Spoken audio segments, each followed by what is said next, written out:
Découverte numéro 4, votre cerveau exerce une influence certaine sur votre corps. Qui sommes-nous vraiment? Lorsque l'on regarde ce qui caractérise un être humain, on peut s'apercevoir d'une chose importante. Oui, le corps et l'esprit sont liés, tout comme le sont les doigts de la main. Or, pendant longtemps les scientifiques et médecins de tous bords se sont néanmoins entêtés à séparer obstinément le corps de l'esprit.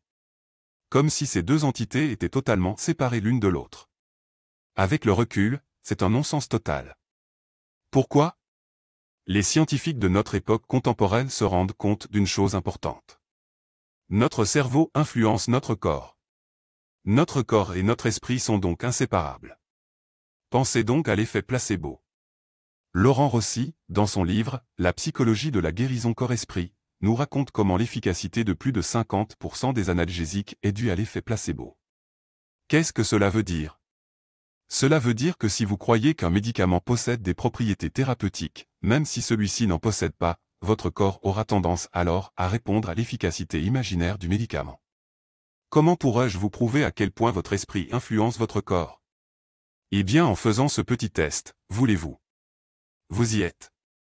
Fermez les yeux quelques instants. Et commencez à vous imaginer croquer dans un morceau de citron vert bien acidulé. Imaginez ce juteux morceau de citron dans votre bouche. Goûtez l'acidité du jus qui coule contre vos dents et votre langue. Ressentez l'aspect de la pulpe de citron contre votre langue. Et ceci pendant quelques secondes. Le test a été réalisé? Parfait. Qu'avez-vous ressenti? Je serais prêt à parier que si l'exercice a été bien fait, votre bouche s'est mise à saliver toute seule. Vous avez même peut-être dû faire la grimace sans même vous en être rendu compte. Plutôt étonnant, non?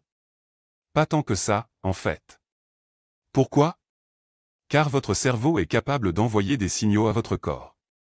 La biologiste Candace Pert, pionnière en matière de recherche corps-esprit, affirme que les émotions que nous vivons dans notre vie impriment de manière durable toutes les cellules de notre corps. Ainsi, une personne peut augmenter considérablement ses chances de tomber malade en émettant régulièrement des pensées et des émotions négatives. En effet, lorsque notre esprit émet des pensées et des émotions négatives, une hormone spécifique, la cortisol, est, en effet, libérée dans le sang. La libération excessive de cette hormone dans le corps peut provoquer à long terme maladies cardiaques, cancer, etc. Prenez donc conscience aujourd'hui que la nature de vos pensées et ce que vous ressentez au quotidien sont peut-être le meilleur capital santé dans lequel vous pourriez investir. Apprenez donc à trier vos pensées, et votre corps vous dira merci. Bien sûr, cela ne veut pas dire que vous ne tomberez jamais malade.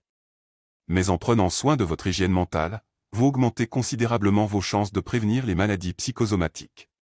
Par conséquent, vous devez retenir une chose essentielle. Oui, votre esprit est capable de transformer votre corps.